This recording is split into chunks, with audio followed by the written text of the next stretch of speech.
कर्मचारी संघ द्वारा आज भिवानी में एक कार्यकर्ता सम्मेलन का आयोजन किया गया। इस सम्मेलन में कर्मचारियों द्वारा जमकर सरकार को कोसा गया व जोरदार नारेबाजी की गई। इस मौके पर सर्व कर्मचारी संघ के प्रदेशाध्यक्ष सुभाष लांबा ने कहा कि आज कुछ प्रस्ताव पारित किए हैं।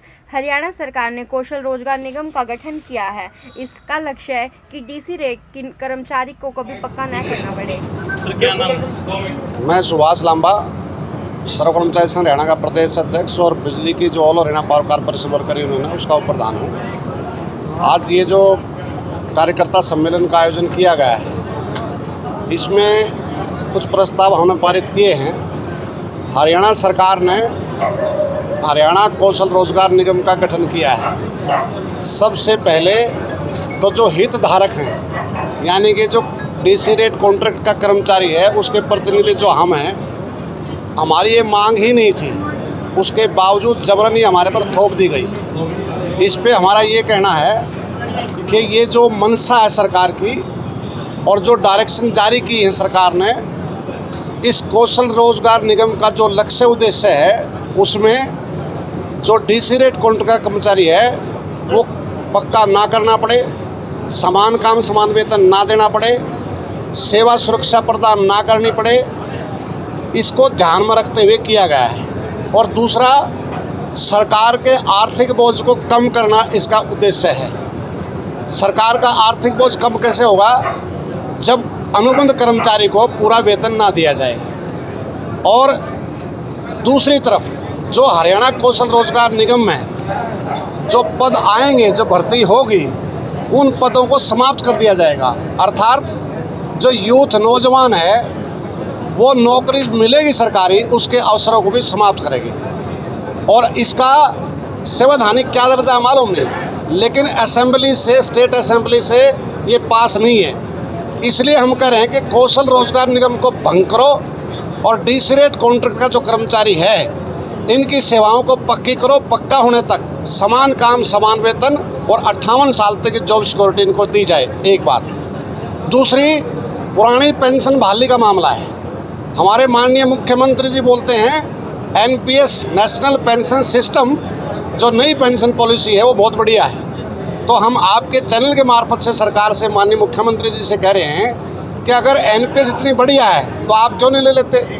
माननीय प्राइम मिनिस्टर, मुख्यमंत्री, एमपी, एमएलए सब पुरानी पेंशन स्कीम के तहत पेंशन ले रहे हैं। जब राजस्थान की, छत्तीसगढ़ की सरकार, झारखंड की सरकार पुरानी पेंशन बहाल कर सकती है तो हरियाणा सरकार क्यों नहीं कर सकती?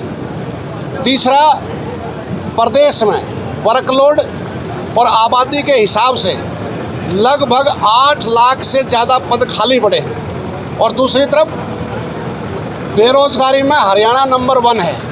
जब आज वो फूल बरसाने वाले कहाँ हैं? मंत्री जो हैं, स्वास्थ्य मंत्री कहते हैं सबको नौकरी लगेगी, लेकिन उनके आदेशों को कोई मानने को तैयार नहीं है। ये मिलीभगत है। ऐसा नहीं हो सकता कि मंत्री के आदेश को ना माने।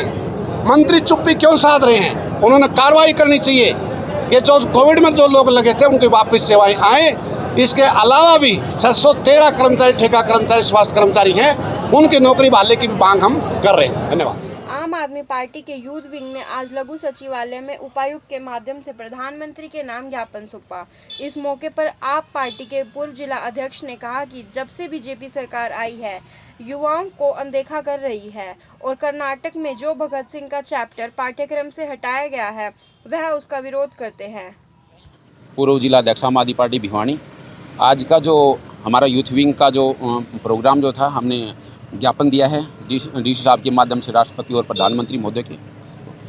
जो जब से बीजेपी सरकार आई है तब से युवाओं का अपमान बीजेपी सरकार कर रही है और युवाओं के प्रेरणा स्रोत, जबकि पूरे देश के प्रेरणा स्रोत भगत सिंह को मानते हैं। और कर्नाटका में जो अच्छी हरकत की गई है, जो भगत सिंह जी के जो पाठ्यक्रम का जो चैप्टर जो हटाया गया है और जो माफ़ी वीरों का जो चैप्टर लागू करने जा रही है, उसके विरोध में आम आदमी पार्टी यूथ विंग सड़कों पे उतरी है। और हमने डीसी साहब के माध्यम से जो ज्ञापन दिया है, अगर उस ज्ञापन को जो हमारी मांगें नहीं मानी जाती तो पूरे देश भर में, प्रदेश में आम आदमी पार्टी सड़कों पे उतरेगी और बीजेपी सरकार की जो करतूत है उसको उजागर करेगी और पाठ्यक्रम को दोबारा से लागू करवा के ही रहेगी। जिला अध्यक्ष मनीष धनाना, आम आदमी पार्टी। आज हमने बीजेपी के खिलाफ एक ज्ञापन दिया गया है जिसमें उन्होंने कर्नाटक में बीजेपी की सरकार है, शहीद भगत सिंह का वहाँ अपमान हुआ है। 10वीं के पाठ्यक्रम से शहीद भगत सिंह का सिलेबस हटाकर ये जो माफी वीर थे उनका सिलेबस गवर्नमेंट डाल रही है बीजेपी सरकार, जो कि बहुत ही निंदनीय है। शहीद भगत सिंह का अपमान युवा नहीं सहेंगे। उन्हें डीसी साहब को ज्ञापन दिया गया है और उन्होंने आश्वासन दिया है कि इस पर जल्द से जल्द कार्रवाई होगी और ये ज्ञापन आपका जल्दी ही ऊपर पहुंचा दिया जाएगा।